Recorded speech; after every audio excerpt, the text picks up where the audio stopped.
ये समझते हैं हमारे पास कक्षा 12 रसायन विज्ञान के विद्युत रसायन चैप्टर से एक बड़ा ही महत्वपूर्ण सेल शुष्क सेल है, जिसे हम लैग्रांज सेल के नाम से भी जानते हैं।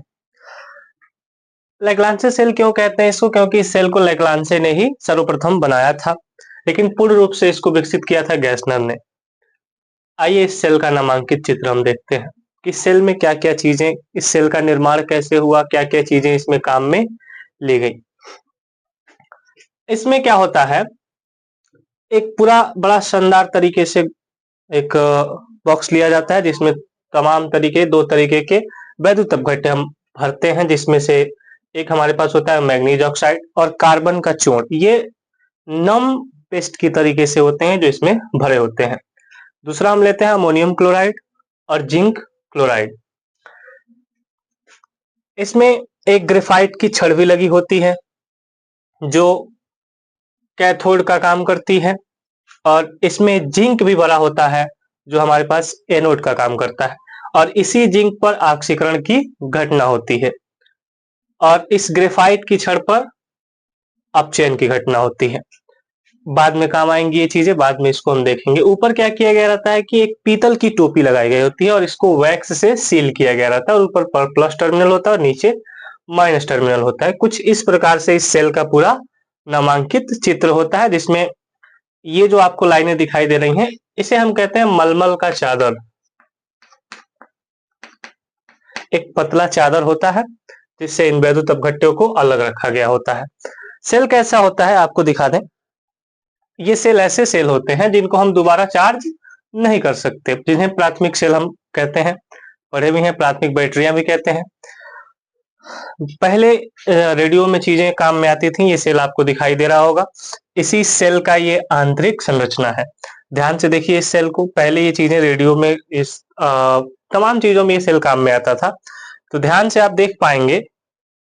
तो इन सब में अगर हम इसको फोड़े तो दिखाई देगा कि नम तरीके से ये वैद्युत अपघट्य इसमें भरे हुए हैं। और ये पीतल की टोपी जो ऊपर लगी हुई है, ये वाला पोर्शन पीतल की टोपी, और इसको वैक्स से सील किया गया होता है, थोड़ा सा उस पर चिपकाया गया होता है। सबसे जरूरी चीज जो है, इसमें क्या क्या चीजें एनोड के रूप में, क्या क्या चीजें कैथोड के रूप में, क्या क्या हम वैद्युत अपघट्य लिए। सबसे जरूरी चीज एनोड के रूप में क्या है हमारे पास? जिंक। कैथोड के रूप में क्या है हमारे पास? ग्रेफाइट की छड़। हम जानते हैं कि जिंक एनोड के रूप में काम कर रहा है, यानी इस पे क्या हो रहा है? ऑक्सीकरण। ग्रेफाइट की छड़, इस पे हमारे पास अपचयन हो रहा है। वैद्युत अपघट्य हमने क्या क्या लिया है? अमोनियम क्लोराइड और जिंक क्लोराइड तथा मैग्नीज ऑक्साइड और कार्बन का पेस्ट चूर्ण हल्का सा। इसको फोड़ते हैं तो आप देखेंगे कि इसमें कालिख पाई जाती है। सबसे अहम चीज जो है इसकी हमको सेल अभिक्रिया, जो हमसे बार बार पूछी जाती है, परीक्षा में हमसे बार बार पूछी जाती है कि शुष्क सेल की सेल अभिक्रिया क्या होती है, ये चीजें बताए। तो आइए इस बात को भी समझते हैं। दो सेल अभिक्रियाएं होती हैं, जिसमें से पहला है एनोड अभिक्रिया। पहला क्या है हमारे पास? Anode reaction. आपने पढ़ा था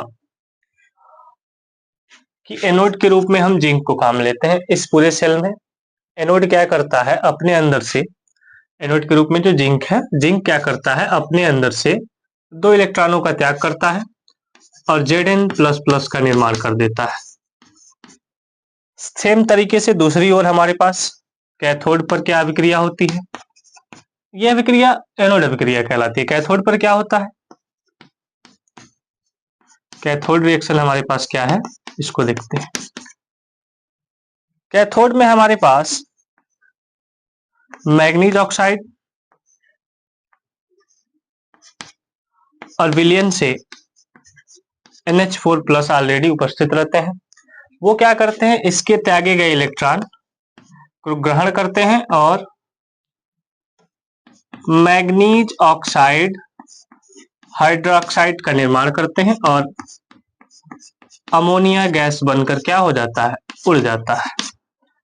समस्या ये आ रही होगी आपको कि ये कहां से आया। समझते हैं। इसको एक इलेक्ट्रॉन की आवश्यकता थी, इसके पास N कुछ इस प्रकार था, H H H, और एक हाइड्रोजन को आवश्यकता थी प्लस की, प्लस मिल जाए, इलेक्ट्रॉन मिल जाए। तो ये सेटिस्फाइड हो जाए। जैसे इसको इलेक्ट्रॉन मिला तो ये बाहर निकला H बन के, और ये 3 यूनिट नाइट्रोजन के साथ हाइड्रोजन अमोनिया बन के क्या हो गए, गैस बन के उड़ गए। एक हाइड्रोजन बचा जो हमारे पास क्या था, MnO2 मैग्नीज ऑक्साइड। इस मैग्नीज ऑक्साइड के साथ अभिक्रिया करके क्या बना लिया, MnO, और ये H इस एक O के साथ मिलके हाइड्रोक्साइड का निर्माण कर लिया। जो पूरी यौगिक हमारे पास क्या तैयार हुआ, मैग्नीज ऑक्साइड हाइड्रोक्साइड। समझ में आया सबको। लेकिन क्या हमारे पास एक ही इलेक्ट्रॉन था, नहीं। तो इसको बैलेंस करते हैं, तो अगर 2 से हम गुणा कर देते, ये 2 MnO2, 2 unit NH4 plus 2 electron बन कितना जाएगा हमारे पास, अब सब कुछ 2-2 यूनिट में लिख लीजिए। और हमारी रिएक्शन क्या है, पूरी तरीके से बैलेंस है, क्योंकि जिंक ने अपने अंदर से कितने इलेक्ट्रॉन त्याग किए थे, 2 इलेक्ट्रॉन। तो 2 इलेक्ट्रॉनों का ग्रहण हो गया, कैथोड पर क्या अभिक्रिया हुई। अब बात आती है कि समग्र अभिक्रिया लिखे कैसे, सेल की संपूर्ण अभिक्रिया लिखे कैसे। सेल की संपूर्ण अभिक्रिया बेहद आसान है।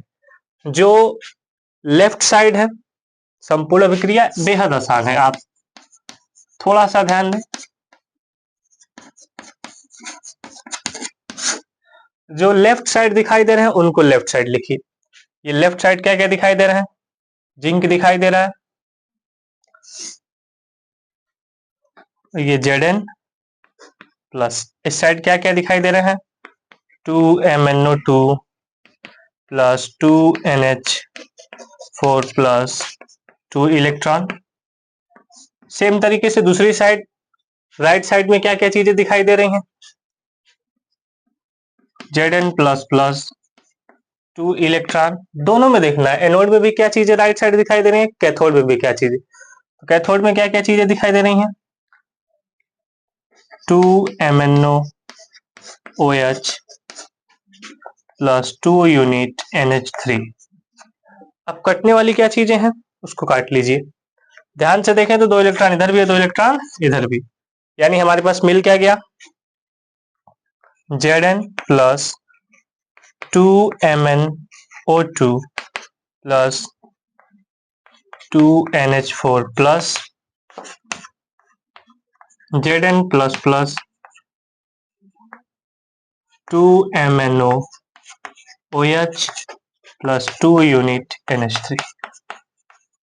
ये हमारे पास है सेल की संपूर्ण अभिक्रिया। इसके बाद हम समझते हैं कि सेल का उपयोग क्या क्या चीजें हैं। उम्मीद करते हैं समझ में आया होगा आपको। एनोड पे क्या अभिक्रिया हुई कि जिंक ने अपने अंदर से क्या किया, 2 इलेक्ट्रॉनों का त्याग किया। उस 2 इलेक्ट्रॉन को कौन ग्रहण किया, कैथोड पर उपस्थित 2MnO2 जिसको हम मैग्नीज ऑक्साइड कहते हैं, उसके साथ हमारे पास था अमोनियम आयन, और इन 2 इलेक्ट्रॉनों को ग्रहण करके उसने क्या निर्मित किया, 2 यूनिट मैग्नीज ऑक्साइड हाइड्रोक्साइड, और अमोनिया गैस बन के बाहर निकल गई। अब समझते हैं इसके उपयोग को, कि इसके उपयोग क्या क्या है, इस सेल का उपयोग कहाँ किया जाता है। विभिन्न उपयोग है। मुख्यतः हम देखते हैं कि सेल का उपयोग टार्च में किया जाता है, दीवार घड़ियों में किया जाता है, रक्तचाप मापित यंत्र जो आते हैं जिससे हम बीपी नापते हैं उनमें भी किया जाता है, वायरलेस माइको आदि में किया जाता है। बाकी जो चीजें आप जानते हो उसको आप कमेंट में बता दीजिए कि इसका उपयोग किन किन चीजों में किया जाता है। उम्मीद करते हैं आपको ये पूरा सेल समझ में आया होगा। धन्यवाद।